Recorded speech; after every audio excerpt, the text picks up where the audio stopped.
1기 신도시 특별법이 확대가 되면서 1기 신도시도 있고 1기 신도시가 아닌 지역까지도 영향을 받는 그런 지역이죠. 언론에선 생각보다 그렇게 많이 다루진 않지만 여기도 조만간 이야기가 나올 것 같아서 먼저 선제적으로 이야기를 합니다. 부천입니다. 이부망천. 원래 이게 굉장히 지역 비하적인 발언이죠. 뭐예요? 이혼하면 부천, 망하면 인천. 사실은 이게 굉장히 좋은 뜻이 아니죠. 그런데 이제 새로운 이부망천이라는 말이 생겼다. 이제 부천도 못 가고 망설이면 인천도 못 간다. 요런 이야기로 하고 있죠. 서울에서 인천과 함께 부천도 서울 거주자 매입 비중이 크게 늘었다. 자, 서울 거주자 매입 비중이 크게 늘었다고 했어요.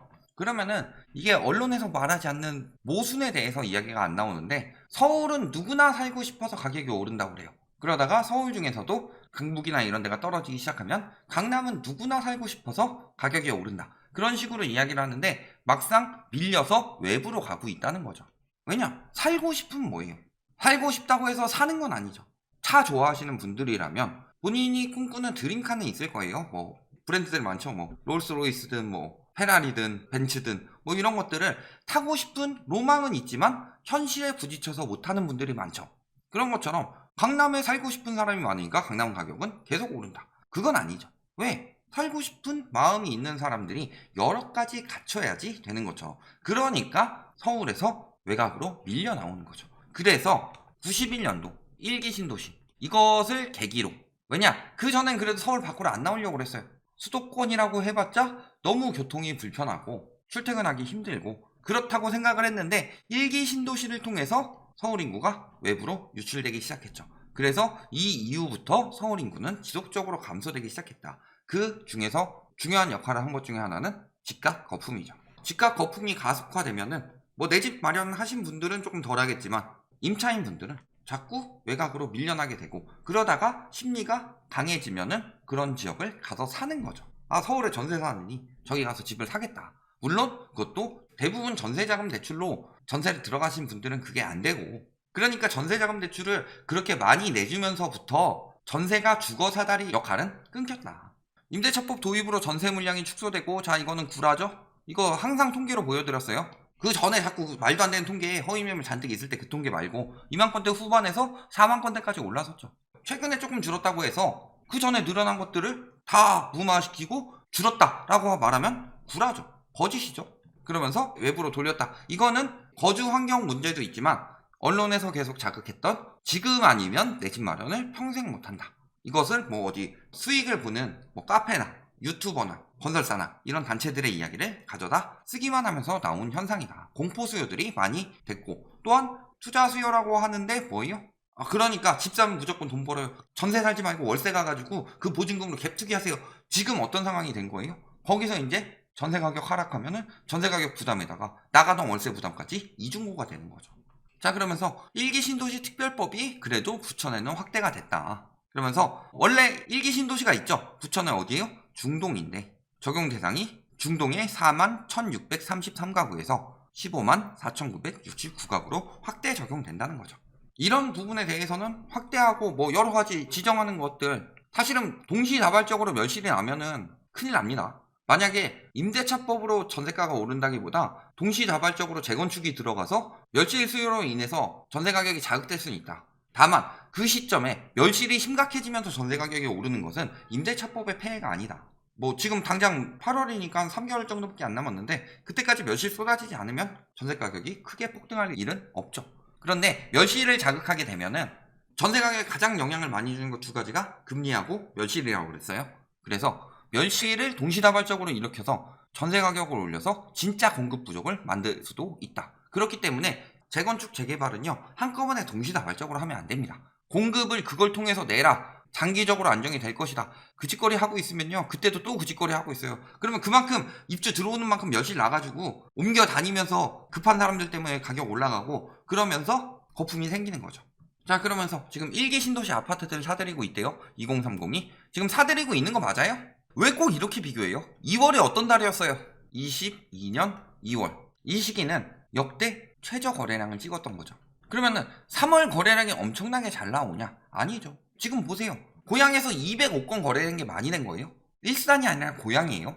부천에서 109건 거래된 게 많이 된 거예요?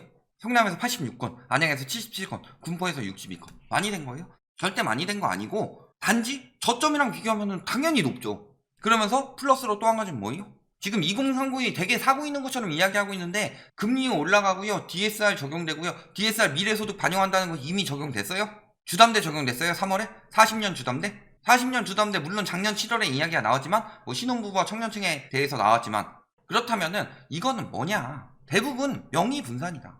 부모 찬스고. 그래서 뭐 이야기하는 거 보면은 뭐 2030 세대가 부동산에 관심을 가진 것은 최근 3년이기 때문에 자 20은 그렇다 칩시다. 20은 뭐 대학 졸업하고서 조금 더 일하다가 부동산에 관심을 가질 나이가 뒤늦게 되면은 최근 3년 봤는데 아예 계속 폭등하네 그렇다고 칩시다. 30은요? 39세면요 사회생활 한 30세에 뒤늦게 시작해가지고 한 2년 정도 돈 모으고 그때부터 이제 슬슬 월세집 전세집 알아보고 하더라도 7년이에요. 부동산 30대들 막 36쯤에부터 부동산 관심 가졌을 것 같아요? 아니에요. 원래 돈이 안 됐고 명의 분산 받은 거죠. 부모 찬스죠. 그래서 보면은 거래 현황 항상 비중으로 이야기하고 있는데 지금 거래 현황 지금 바닥을 찍고 있다. 2030이 비중만 늘어났어요. 비중만 늘어나면 뭐예요? 바닥을 찍고 있는데 지금 19년부터 쭉 갔는데 지금이 제일 안 나올 때죠. 100건인데 3월에 겨우 넘었고 그러면서 뭐라 그래요? 전국은 하락세인데 호재 지역은 올랐다. 항상 이렇게 되죠. 그 이유는 뭐예요? 첫 번째 호재 지역이라고 하는 데서는 담합해서 호가를 올린다. 우리 단지가 이렇게 나왔어요. 다들 집값에 미쳐있는 세상이기 때문에 대부분 저가 금매물이 나오면은 저게 가두리가 금매물 내놨다라고 하면서 매물을 내리도록 만들죠. 또 한 가지는 뭐예요? 부동산 심리. 저번에 말씀드렸죠. 내러티브 경제학이라고. 그래서 지금 현황이나 이런 거보다 입소문. 그런데 아직 그 심리가 죽지 않았어요. 지금도 죽지는 않았죠. 지금 왜 거래량이 박살나고 집값이 하락하는데도 심리는 안 죽었다라고 말하는 이유는요. 죽지 않아서 그래요. 진짜로.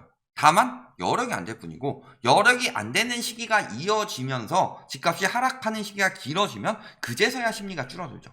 그래서 보통 그 기간이 1년 정도 안정적으로 떨어지게 되면은 보통 그렇게 되는데 그게 안 됐었죠. 2018년 11월부터 떨어졌는데 채 한 7개월 떨어지다가 다시 오르니까 아 그래도 집값은 계속 오르는구나 이런 심리가 아직 남아있을 뿐인 거고 그런데 오래 갈 수가 없죠.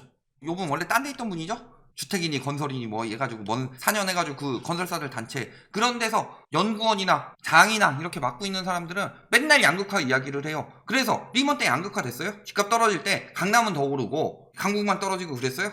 버블세븐 더 오르고 버블세븐 아닌 데만 떨어졌어요? 하락장에서 양극화가 된 적은 없다. 역대 역사에. 그런데 왜 이런 것에 대해서는 자기 마음대로 가정을 하냐. 자 그러면서 뭐 역세권 홍보하고 있죠. 국철 1호선 경인선 라인 인근 아파트 분양 본물 그래서 결국엔 뭐예요? 여기 분양하고 있으니까 요거 분양 받으세요. 166가구짜리 분양 받으세요. 경인선 타보셨어요? 한참 걸립니다. 하지만 실질적으로 보면은 지금 막 일기 신도시 특별법 해가지고 띄워가지고 겨우 된 거지만 그동안 계속 하락하고 있었죠. 이게 진실이다. 그런데 재건축 기대감 아무리 그래도 재건축 동시다발적으로 못하고요. 안전진단도 1년 미뤘죠. 그리고 잘 생각해보세요. 닭장아파트 지어봐요. 예전에 저희가 엄청 깠던 지역 있었죠. 엄청 깠던 단지 수원, 화, 땡역, 화라치유 여기가 대표적인 닭장아파트고 거기 가서 한번 임장이라도 한번 해보고 알아. 거기 상태가 어떤가 지금. 가격만 미친듯이 높여놨었지 거기 입시해서 살려고 해봐라. 저층 가면 햇빛도 잘 안 들어오고 다닥다닥 붙어가지고 주차하기는 주차 난이고 교통난은 또 얼마나 심각한데. 전세도 떨어지고 있죠. 전반적으로 전세가율은 더 떨어지고 있다는 것은 전세가 하락보다 매매가 하락이 더욱 가속화되었다. 반대로 막판에 조금 상승했고 전세가는 하락했으니까 당연히 전세가율은 벌어질 수밖에 없겠죠. 이때 이렇게 거래된 거에 비해서 이렇게 거래되고 있고요. 5월 들어가지고 하락 비중은 65%인데 맨날 오른다 상승한다 이런 이야기만 하고 있죠. 단지들 봅시다. 지금 상승한 거 맞아요? 쭉 오르다가 떨어졌죠. 3억 7천대 가다가 3억 5천대로 떨어졌죠. 매물만 이렇게 내놓고 있고 그 다음에 여기도 3억 9천 막 3억 8천 이렇게 가다가 지금 3억 4천대까지 떨어졌죠. 여기도 뭐 3억 6천5백 뭐 여기까지 올라갔었고 3억대 거래 이렇게 나오다가 지금 2억 9천까지 떨어졌다. 호가만 이렇게 나올 뿐이고 1기 신도시 뜹니다. 29년차 1기 신도시 특별법 내년이면 적용됩니다. 이러고만 있는 거예요. 상동 중동 물론 부천에서 살기 좋죠. 그래서 저 가격이 저렇게까지 주고 살아야 되냐. 전세가랑 엄청 많이 벌어졌죠. 전세가는 하락 추세로 가고 있고 자 그 다음에 중동 약대동 다 지금 떨어지고 있죠. 8억 찍었던 게 7억 1,500까지 여기도 8억 찍었는데 7억 6천까지. 물론 이게 다 하락했다는 거 아니에요. 라이트하우스는 이만큼 오를 동안 계속 떨어진다고 했다가 요만큼 떨어지면 떨어진 거냐? 덜 떨어졌어요. 다 떨어진 거 아니라고 늘 말씀을 드려요.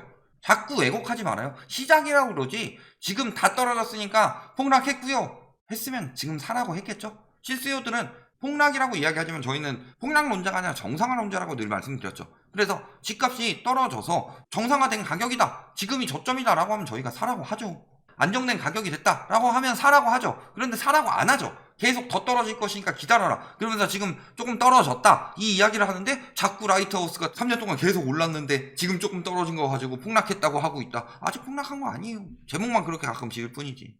이게 6억 7,500까지 떨어졌죠. 여기도 6억 8,800까지 갔다가 지금 6억 5,500에 나오고 있죠. 여기도 7억 6천 거래된 가격에 나오고 있죠. 7억 1,500인데 7억까지 나오고 있죠. 호가가 떨어지는 단지들도 나옵니다. 여기는 비재건축이니까.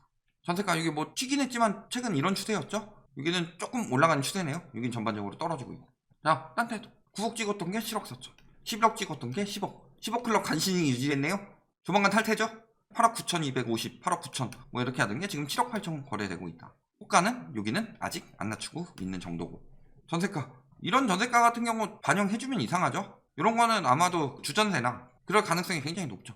떨어지던 와중에 갑자기 탁 튀어서 거의 전세가율 없도록 튄 것 같으면 주전세의 가능성이 굉장히 높죠. 2030한테 팔아먹으려고. 전반적으로는 하락한 추세가 맞죠. 매물 어때요? 지금 부천 1기 신도시 특별법, 자, 언론에서 그렇게 이야기를 많이 합니다. 1기 신도시 특별법으로 인해서 수혜 단지들 많고 매물 감추고 있다고? 아무리 봐도 감추는 건 아니죠. 전세도 엄청 줄었다 식으로 이야기하지만 조금 줄었죠. 월세는 확 줄었다가 다시 늘어나는 추세고, 입주도 적진 않죠. 오히려 2019년 이럴 때가 적었죠. 그러면 결론적으로 보면 뭐예요? 지금은 상황 자체가 최악이다. 부자들이 산다고 하기에는 지금 다주택 규제가 완전히 풀린 게 아니고, 플러스 전세가 하락 위험이 있죠. 전반적으로 지금 하락 지역들이 굉장히 많이 늘어나고 있죠. 그렇다고 2030 공포 수요들 유도해야 되는데, 공포 수요들이 지금 뭐 산다고 비중은 엄청나게 늘어나는데 거래량이 살아나지 않는 이유가 뭐냐? 금리가 올라가기 때문이죠. 원금이 큰데. 그러니까 대출을 더 내준다고 해도 지금은 못 사요. 왜? 내가 월급을 받아가지고 거기다 붓고 나니까 생활비도 안 나오게 생겼으니까. 그러니까 자꾸 뭐예요? 1기 신도시 특별법이니 교통이 좋느니 뭐 이런 걸로 자꾸 살리려고 하는데, 그래서 조장하고 심리를 조금 더 유지할 수는 있죠. 하지만 그게 장기적으로 갈 수 있는 상황이냐? 5월 7월에 또 금리 인상해요? 올해까지 한 2.5%는 기본으로 인상할 것 같습니다. 2%라고 자꾸 이야기하는데 5월 7월만 올려도 2%예요 5월 7월 거의 올린다고 기정사실화 됐다고 봐야 되죠. 안 그러면은 지금 환율 올라가고 있는 거 보면 그런 상황이기 때문에 1기 신도시 뭐 이런 걸로 일시적 반등이요? 핵심은 거래량을 봐야 되고, 그 자체가 거래가 안 되고 있고요. 재건축 비싸게 사봤자 소용이 없다. 팔고 빠지는 거지. 전반적으로 그게 확대되면서 가격이 올라갈 요인은 없다. 여기까지 말씀드리겠습니다.